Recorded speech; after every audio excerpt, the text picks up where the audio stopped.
Okay. Hello, Steve. Hi. Good to meet you.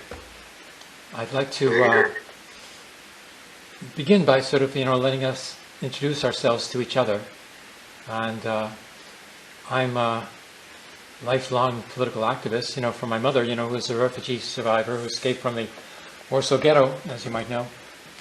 And so I'm very enchanted to be able to meet with you, who's also a struggler in the American scene against Americanism. So Yes, Americanism. Yeah. I think we both started in high school as political organizers as well, I believe. Yes. I essentially was an activist in high school, just a high school student, and became familiar with certain political newspapers, organizations, and thought that they spoke to the reality of life that I saw in the United States. I think that's where I began my anti-imperialism, and to this day I still have that perspective. Yeah. I've developed more so in that direction under the influence of Jason Unruh to conceive of, third worldism, as a political strategy, which I hadn't really thought of, in its full entirety, before, I knew that the national revolutionary struggle for independence in the third world would only be fulfilled, by socialist revolution to be, completed as a national revolution and not as, a game played by the national bourgeoisie. But I didn't realize, that it's key to the whole world struggle. That the first world, cannot lead the world into the future. It's really the third world that's going to be the leaders. And China is an example of that. Yeah, I have to agree with that. I do think there are going to be important struggles by oppressed peoples and occasionally workers in the first world, but I do agree that internationally, if we take a view that the first world is going to lead the revolution around the world and people in the third world have to wait for the first world, I think they'll be waiting for a long time. I do think that China is a good example of what I would say where the action is around the world. It's not in the United States as far as the struggles for national liberation, for socialism, that kind of thing. I do think that we see a lot of fights in the U.S. though around cop terror. I do think police terror is something that is a highlight or I want to say a real Achilles tendon within the United States, and you do see fightbacks around that quite often. But that doesn't mean it doesn't occur in the third world. We just don't hear about it except in cases like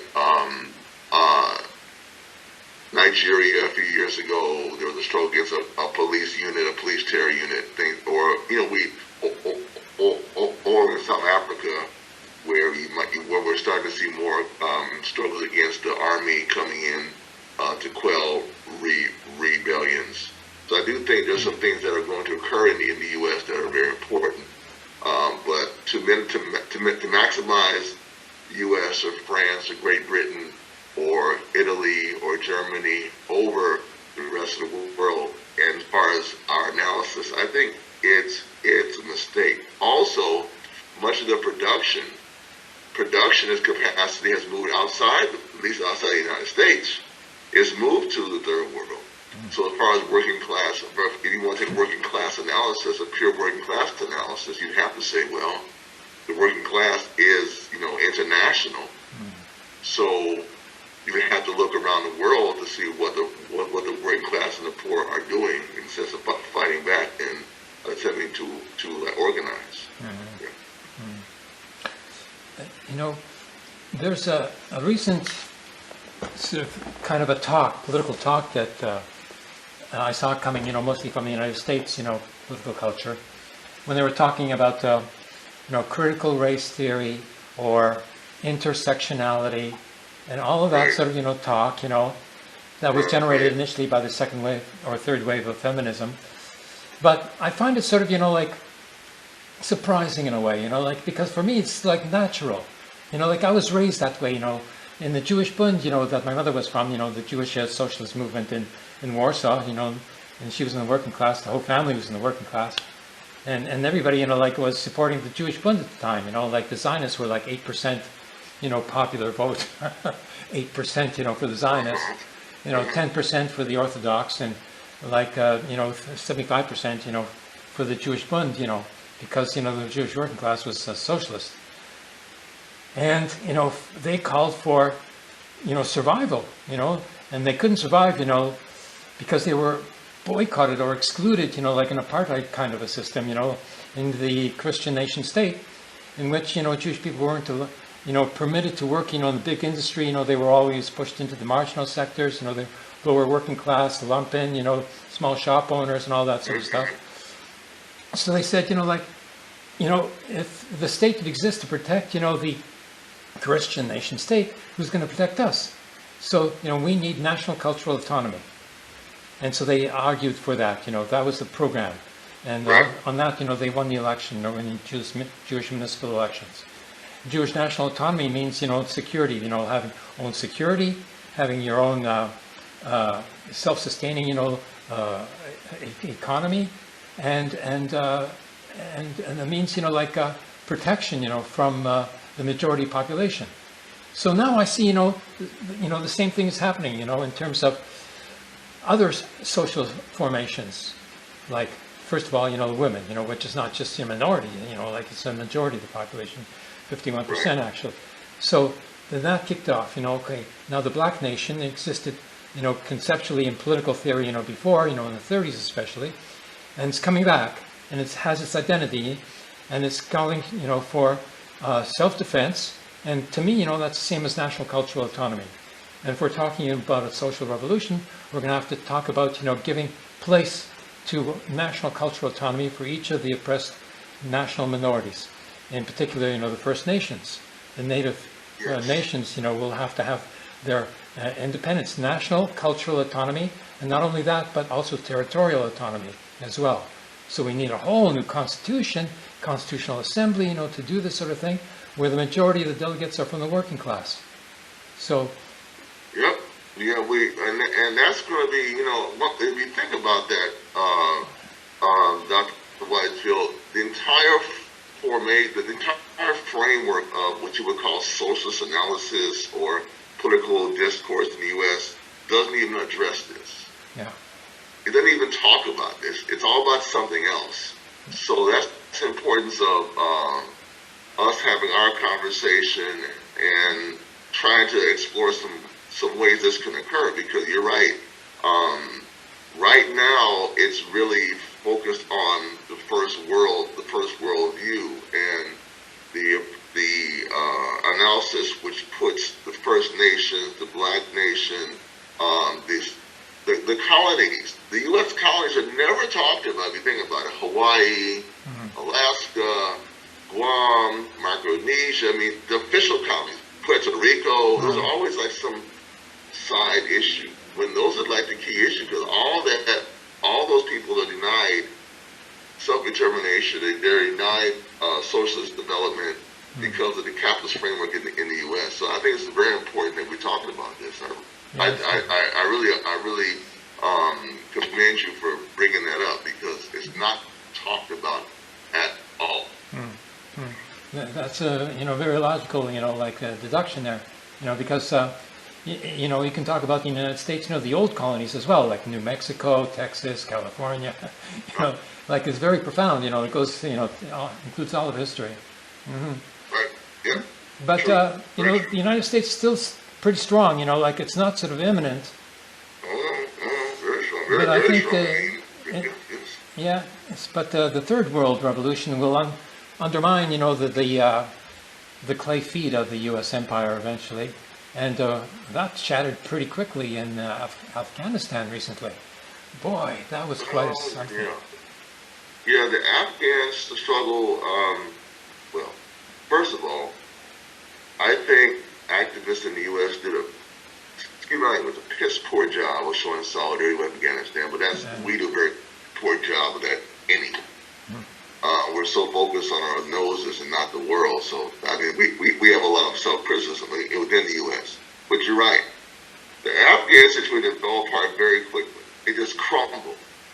It's like a house of cards. And it does, but one thing I can say, though, post-Afghan crumbling, and the U.S. had to pull out, the Afghans still don't have the money that like the U.S. stole. The U.S. still freezing their own assets. They still freeze their assets. So I think one of the programs I do think we have to talk about is sanctions and stopping the U.S. and the first world from grabbing the third world's money, which is kept in U.S. banks. It's just ridiculous. I don't know if you've ever been sanctioned by a bank, but I have. And let me tell you something.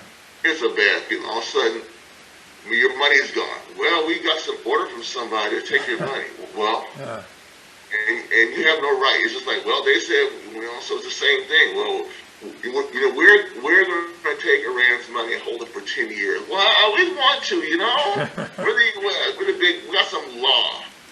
And we're just going to take your money until we decide to get back to you. If the first world could do anything, it's fight that. Because that will require us to put the third world first. And that's one of the real weaknesses I find in the current paradigm of thinking, is not opposing sanctions of the U.S. and the West against third world countries. It's just amazing it goes on, but like nothing is being said. Afghans still didn't have their money. Let's just seize their money. So it's something that, I think, we didn't talk about it. We talk about for third worldism. Those in the West countries have to fight and raise consciousness about this sanctions nonsense. I'm just putting it out there because Afghanistan fell like a house of cards. Boom. It just crumbled. And that shows how the empire's reach can be destroyed long term, and all of a sudden, boom, gone. You're right. Very good point. The assets of Libya are still being held in the banks in New York. That's what I'm talking about right there. 15 billion in New York, 20. How is that possible? They just take their freaking money. They even. So that's the rule. That's the rule of the imperialists right there over the third world. That's the rule over the third world. Take them to season their assets. Well, we're gonna keep it. Well, we want to. We got a rule. We got a law. We gotta take your stuff. What is the rule? I mean, I'm not saying I'm for the United Nations, but what WTF? What their role in all this? Obviously, they must support it. They do nothing to stop it. It's the world financial system. I'm just saying, it's just for me that's a critical first world issue. Opposing sanctions. If you're for third worldism, if you're for the international proletariat, you have to oppose sanctions first and make it an issue that doesn't go away.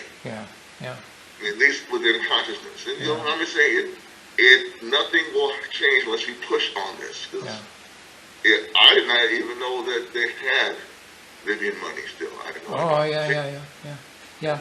I worked with Libya. When Gaddafi was at his best, and since a long time. And Libya had 15 billion in assets frozen in New York, 20 billion in assets frozen in Canada, and another 15 billion in assets frozen in Switzerland. And the same thing is happens to Iran. Iran has its assets frozen as well. They still haven't gotten back. So Iran is raised that matter in the current negotiations when the United States wanted to add the question of missiles into the agreement. Iran said, well, what about our assets that are still frozen? Why don't we add that in as well? And U.S. refuses, of course. That's a good.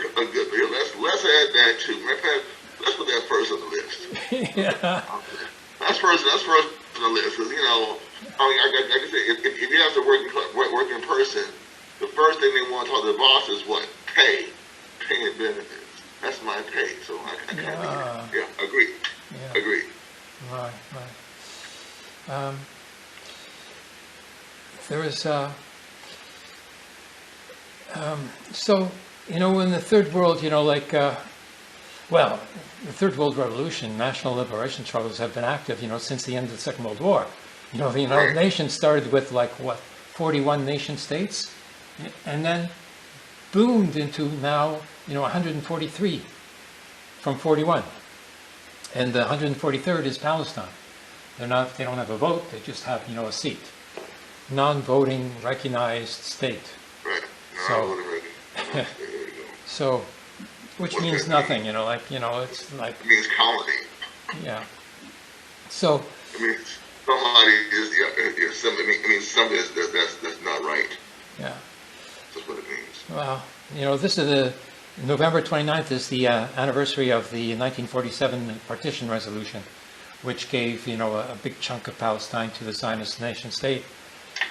And then they totally ignored the frontiers and, rode right over them, to take over, another third of Palestine. And nothing was said. Nothing was said by the United Nations thereafter. And everybody thinks that it's illegal. Incredible, The Green Line, what is not even a frontier, it's called an armistice line, that was signed between Israel and Jordan. And still, treated as the official boundary of Israel by the United Nations. It's pathetic. But the Third World, is taking over the United Nations in terms of the General Assembly. But now the Security Council has sort of, thrown the General Assembly, to the wind and saying that their resolutions are not legal anymore. Only the Security Council resolutions are legal or binding. That's interesting. Isn't that interesting? Yeah. Yeah. So they made one concession to the Third World. They allowed China to come into the Security Council. That's it. That's all. Yeah. But economically, yeah,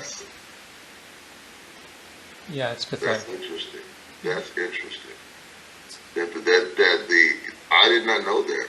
Oh yeah. I mean, if the international law was applied, Israel would have to go back to, Route 186, it's called in Israel, which is, half of 1948 Israel.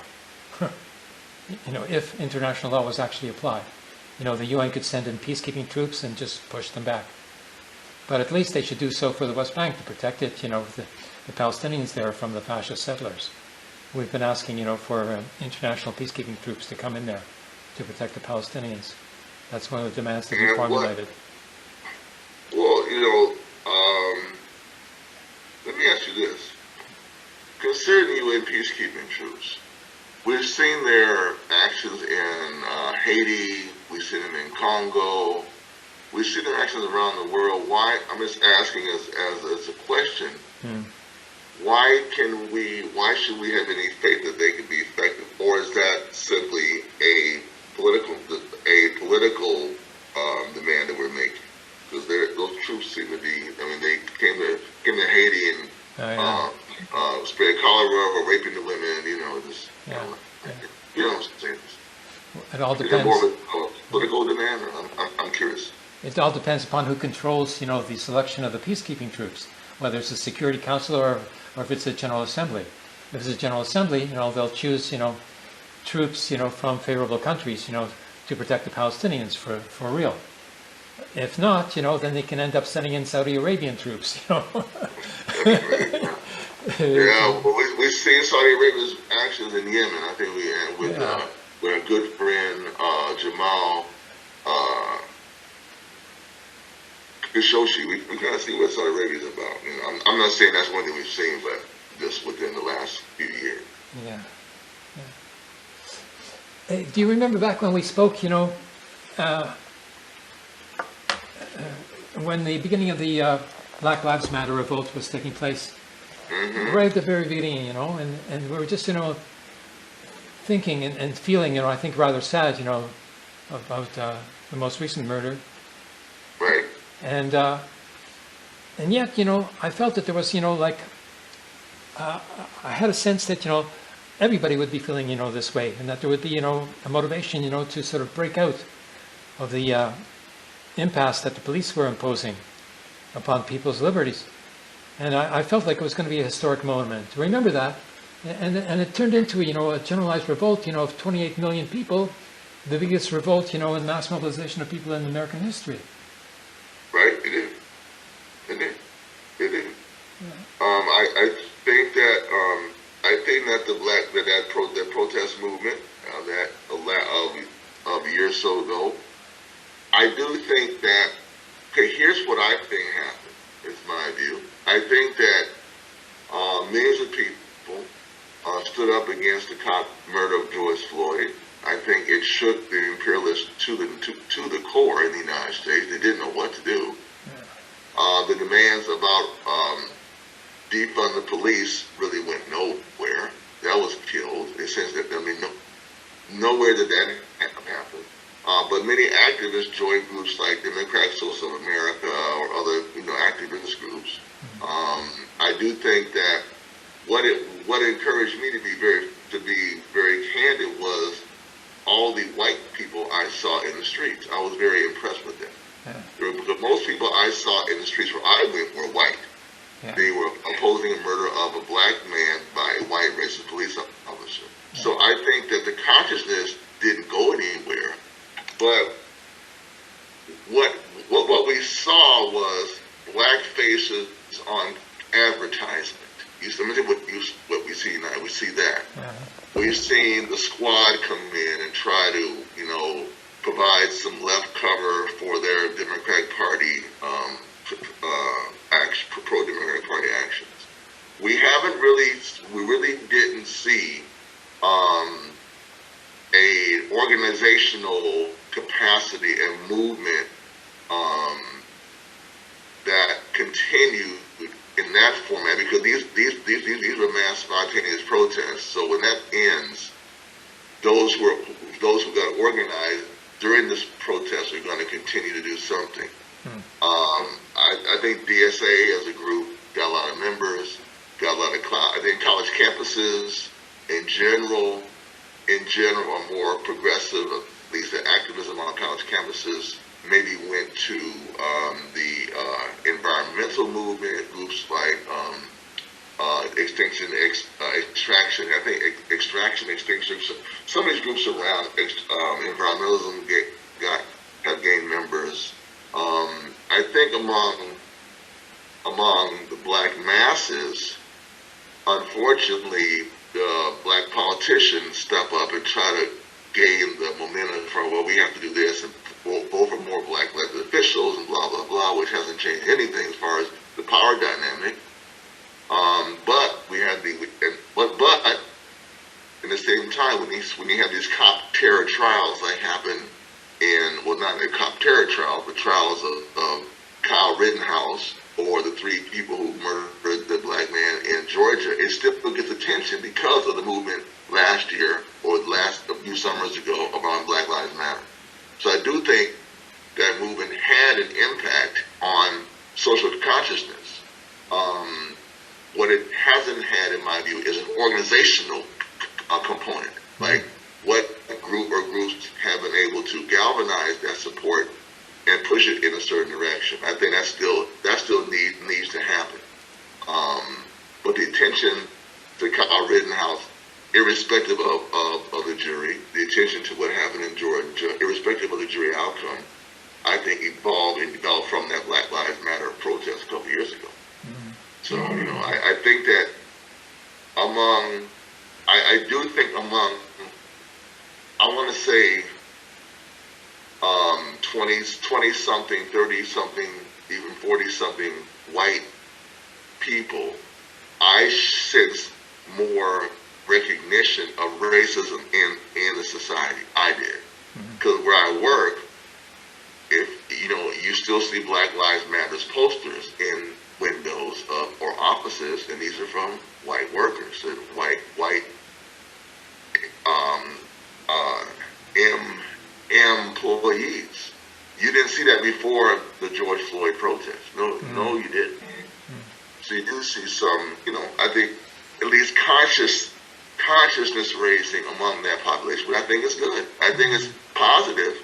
It's not anti-imperialist, but it is anti-racist, which is, I think, positive. Right on. Yeah.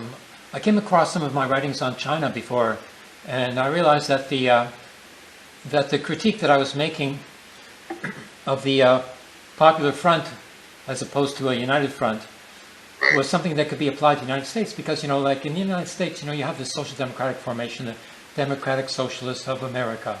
Okay. So, and they're, playing this popular front game in which they're united with the so-called progressive national bourgeoisie in the Democratic Party to install, reforms, a reformist, path to socialism, supposedly. Right.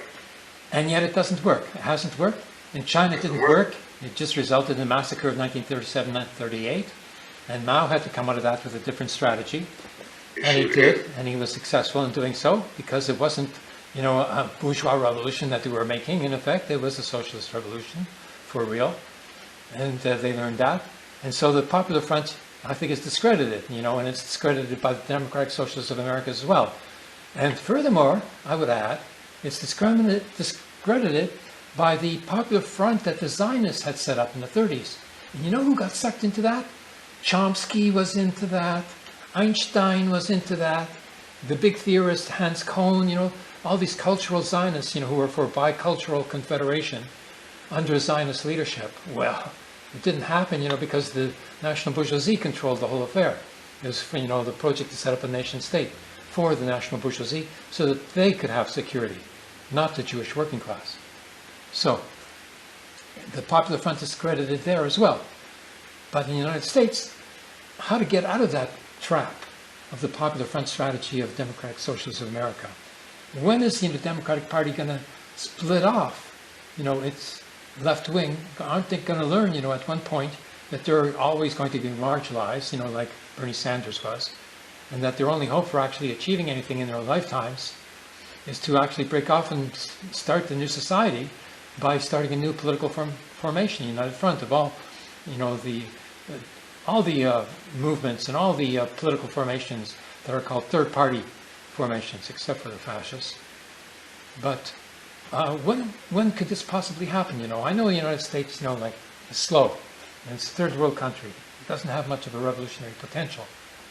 But is this at least, possible to overcome the impasse presented by the Democratic Party? I think it's possible.